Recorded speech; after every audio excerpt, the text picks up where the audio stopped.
The Chicago Bears saved my entire weekend. The Bulls lost 3 in a row. I lost every single parlay. Again. My fantasy team just got booted from playoff contention. What am I even playing for? We got 6 weeks in the season. What am I even playing for? But Caleb motherfucking Williams. Say the whole weekend. Caleb motherfucking Williams. Think we gonna lose to the motherfucking Giants? Bear down, motherfucker. Bear the fuck down. Let's go. Super Bowl. Keep playing with Caleb. You see that damn Caleb Williams out there looking like, freaking Pat Montana, motherfucker. I mean, Patrick Mahomes out that bitch. Get your little ass out the way. That's that fight on shit right there. I knew he had some of that shit in his blood. Named Caleb. This the game that kills all divide. Fuck the painted fingernails. Caleb motherfucking Williams. What the fuck? Let's take a look at a couple things right quick. The 6-3. We got the 6-3 Bears. Let's go. Let's go crazy, man. Hell yeah!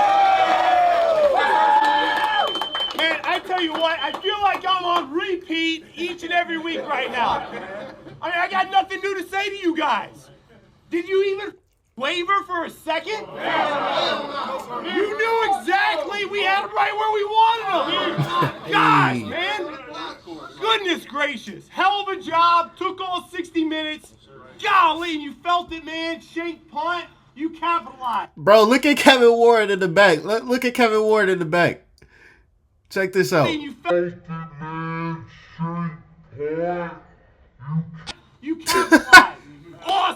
Awesome. Hey, let me say I got 2 game balls here. 2 game balls. New edition came in 2 weeks ago. Okay. Yeah. Let me tell you something. You made some plays. This what 6-3 look like. Hey, that's a huge signing. CJ DJ, that's a huge signing. All that past stuff, all those past transgressions, water under the bridge. Let's go. And being around this group, y'all brought the love back for it. They're winning for it, and I'm just happy to be a part of a great group. Let's keep this rolling.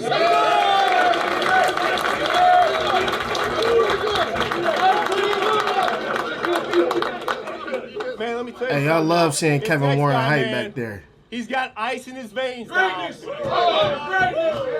And if you don't believe it now, you just wait, man. The best is yet to come, 18. Here we go.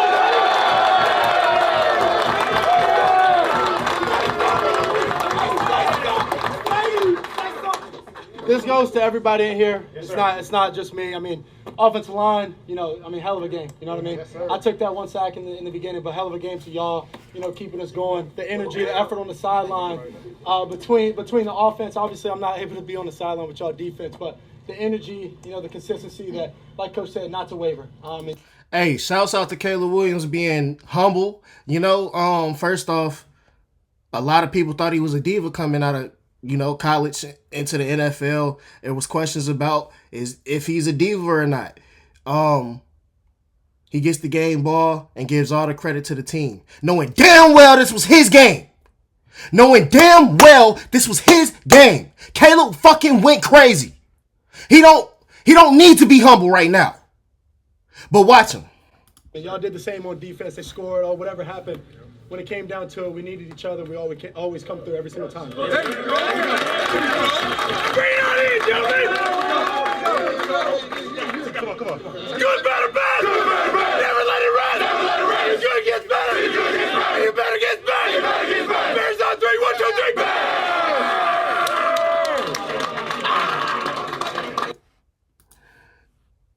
Hey, yo.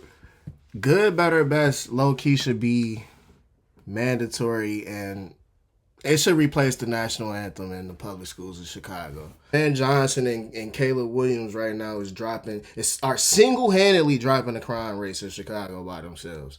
So if you think about it, they need to start mandating good, better, best at the top of each morning in the Chicago public school systems. I feel like it's necessary. That's just me. But let's look more into the reactions from Caleb Williams and Kevin Warren for a second. Good, better, bad. Never let it run. Good gets better. It better get better. Bears on 3, 1, 2, 3. Bro, we putting emphasis on this because why? Why do you think we putting emphasis on this? The team has fully bought into Ben Johnson. That's why they are not wavering. That's why they are the cardiac. Wait a minute. Wait 1 second. You know how we got the cardiac bulls? We got the crunch time Bears. They don't waver. We got 4 wins this season while down in the last 2 minutes of the game. 4 wins where we were down with 2 minutes or less left to go in the game. Shouts out to Mike Greeny. That was the first time that we've done that since the merger. That's unfathomable. That's unfathomable. This team, bro, last year we lost every game, every close game. This is fucking crazy. This is crazy. Shouts out to Ben Johnson for transforming the entire culture around there. Hey, Hallis Hall is turned up right now. It ain't felt this good since 2018, but it's different this time. We out for blood this time. Let's go. Let's take a look at a couple things right quick. Just a couple highlights right quick. But you see the caption. This movement in the pocket by Caleb, the block by Darnell Wright, this throw, this catch by Colston Loveland. This was amazing. Watch this play. Look at Darnell Wright, bruh. Bottom corner right here. You see that? Look at Darnell Wright. Boom! That's the league leader in sacks. Brian Burns. Let's look at that again.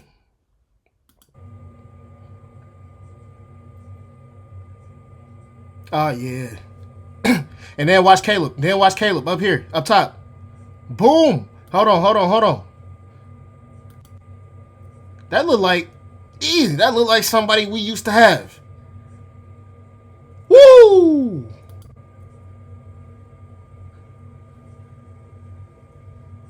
I love that the lineman never gave up. 75 on that. He never gave up.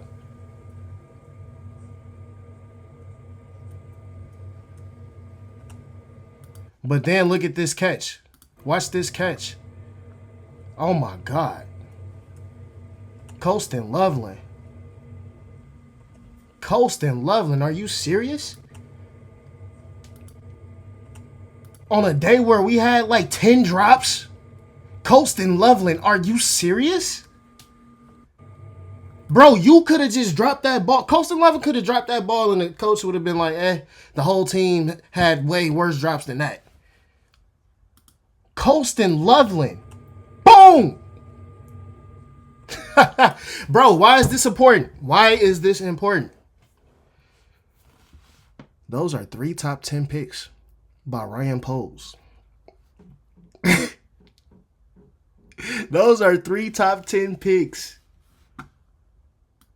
Y'all tried to tell me Ryan Poles wasn't on nothing.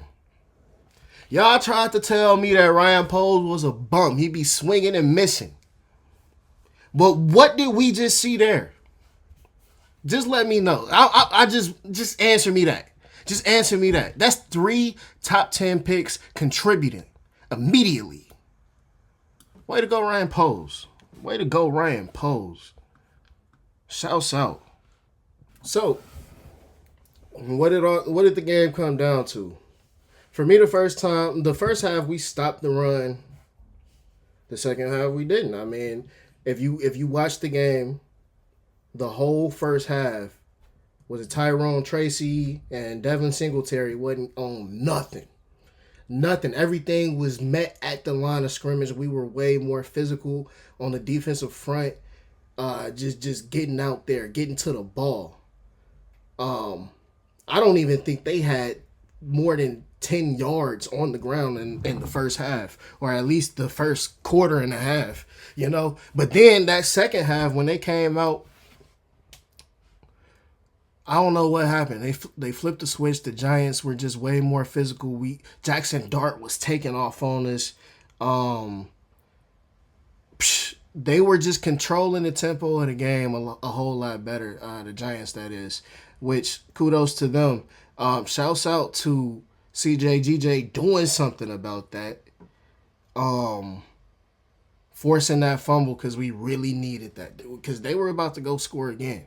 And our defense is struggling right now. Our defense is really, really struggling. They thrive off of turnovers and whatnot. They're a bend but don't break defense, but they've been breaking a lot lately. And shouts out to the turnovers being forced again.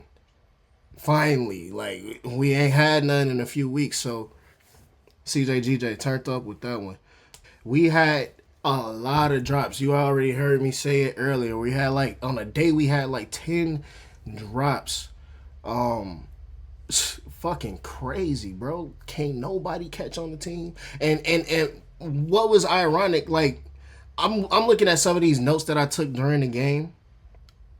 I wrote most of these notes a little bit before the comeback actually started. I actually wrote these notes around the 5-minute mark, so bear with me. Bear with me, because you already know how it ended. We already know how it ended.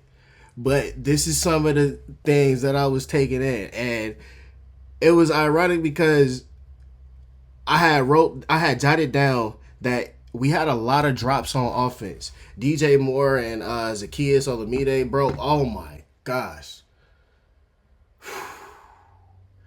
Olamide, bro. Bro, I don't even know which name to call him. He a no name right now to me.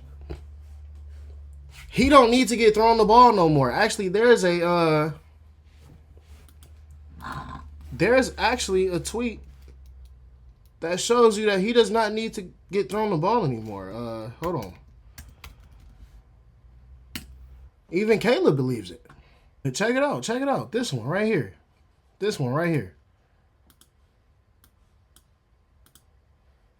Watch Olamide. He down at the bottom. He coming across. Wide the fuck open. Caleb is probably looking dead at him.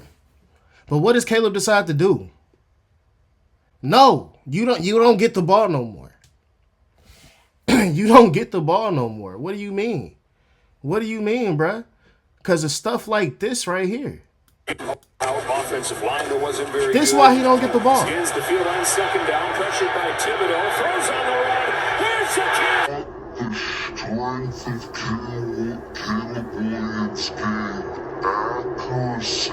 Offensive line that And it was all day. It wasn't even just him. That was only one of Olamide's drops. I think he probably had 2 to 3 more. DJ Moore had a couple. He actually had a few targets early in the game. The same thing that happened with Rome last week. Actually, if you notice the pattern, you drop a couple footballs early in the game, you don't get any targets for the rest of the game, is what it seems like is going on in Chicago. DJ Moore, just like Rome last week, came out and dropped his first 2 targets and one in the end zone. Actually, I don't know whether I want to say that's a drop just because His feet was out of bounds anyway. It was a stretch. It was a stretch. But it just looked sloppy out there. The Bears had dropped like 6-7 passes, and I had wrote down, ironically, that it was not Odunze. It wasn't wrong. It wasn't wrong. And then right after that, like 2 plays after that, literally like minutes after jotting that note, Rome drops a deep pass down the line with about 5 minutes left in the game. So, yeah, the Bears was having a rough day. The wide receivers was having a rough day.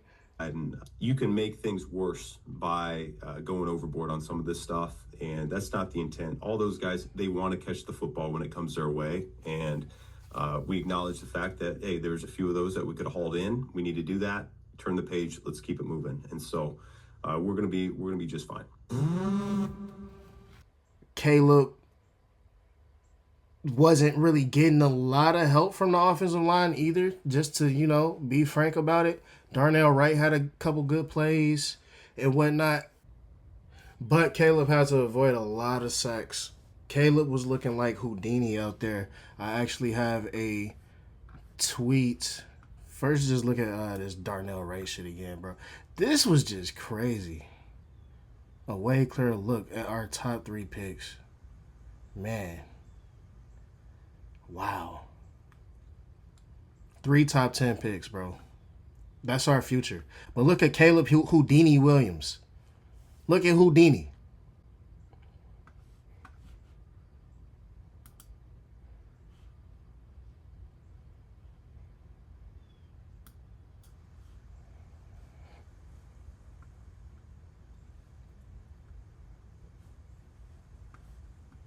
Yeah. Yeah.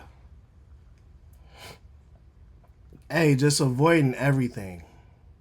Just making shit happen.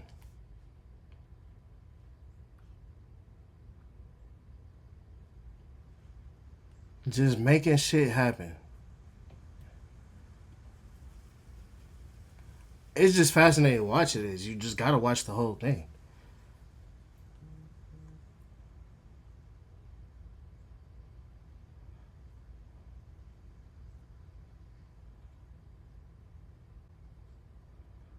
Caleb Houdini Williams, man. That is, Caleb took off. He put the team on his back. He looked great. The drops, I think the announcers had said it. If it wasn't for all of those drops, Caleb probably would have had like 400 yards that game in the snow. Nobody on the team was helping him. You notice in the last 5 minutes when we did actually make the comeback, he did it by himself. It's hard, bro. Like, it's hard. It's hard not to hate Caleb. I mean, it's hard to hate Caleb at this point. If you still hating on Caleb, it's over with. You're done. Caleb the GOAT. Caleb is the greatest Bears quarterback of my lifetime. Of all time? Caleb Williams took off. I just need them to clean it up. I just need the whole offense to function on the same page at some point. If it's not the drops, it's the penalties. If it's not the penalties, it's the drops. If it's not the man, it's just a lot of different things that stops the offense from just clicking on all levels to the point where we oftentimes beat ourselves. I mean, starting with week 1, we should only have 2 losses. Our only big loss was against Detroit. Who else did we lose to? Because we lost against Detroit and Minnesota. I can't even think of it. But we could have won a couple of these games without the mistakes. Just minimize the mistakes. Stop beating ourselves. Stop shooting ourselves in the foot. And I see a team that can compete with anybody. It just is what it is. Against the good teams, like we can compete. I want my lick back against Detroit. I want to see us go against Detroit. If we take an L, it is what it is. But we can't lose 55-20. That shit is over with. Hell no. So that brings me to like the question, is this the end? Is this the end for the Bears? Because if you look at the schedule,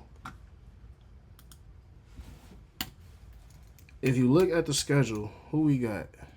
Because one can say we had a couple cake games early on in the season. Yeah, we lost to the Lions. We lost to the Vikings.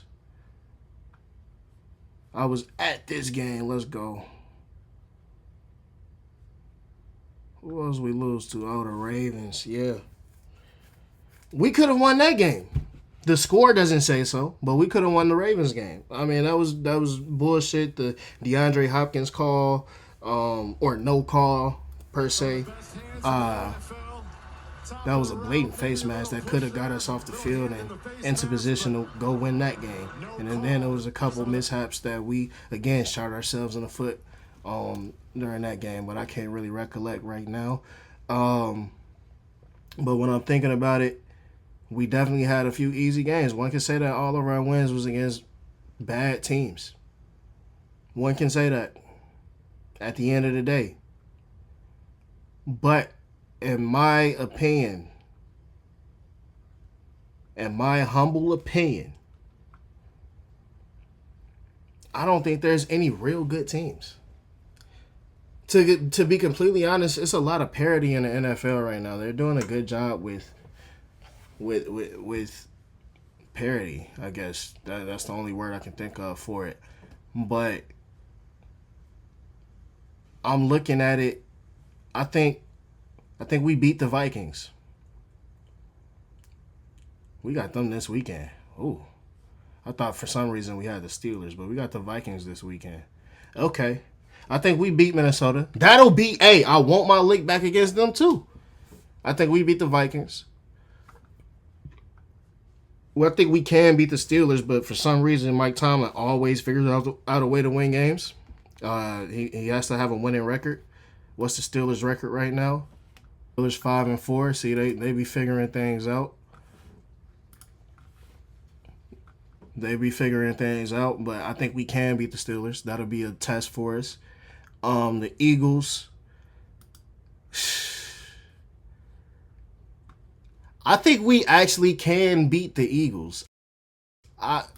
Like I said, I don't think any team is really, really good right now. I mean, the Eagles are 7-2. When you look at the top of the division, for some reason, I don't believe in the Seahawks. I just don't. I think LA might be. I haven't watched LA yet.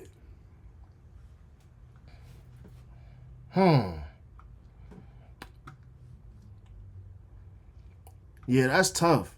But I know the Bucks is a threat. The Lions is a threat. The Eagles is a threat. And the Rams, in my opinion. And we only play, I said Bucks, Lions, Eagles, and Rams. We play 2 of those teams. I don't think anybody else on here, maybe the 49ers is a threat. But everybody else is very beatable. I think we win 1, 2, 3, 4, 5, 6 of the last 8 games. And these all can be mixed and matched too, because I believe we can beat the Eagles as well as we can lose to all of these teams. The thing is, if we're a good team, we're going to go at least 5-3 down this stretch. Not a split. If we're a good team, we go at least 5-3. If we want to make the playoffs, we go at least 5-3.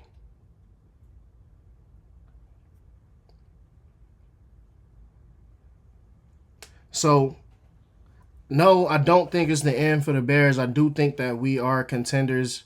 I don't think that there's a team that we can't beat.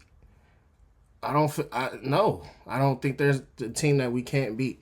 We win the turnover battle a lot. Our offense is just a little bit of discipline away from success.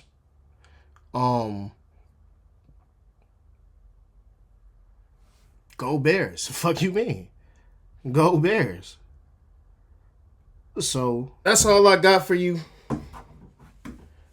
Chicago Bears saved my weekend. How about yours? Bear now.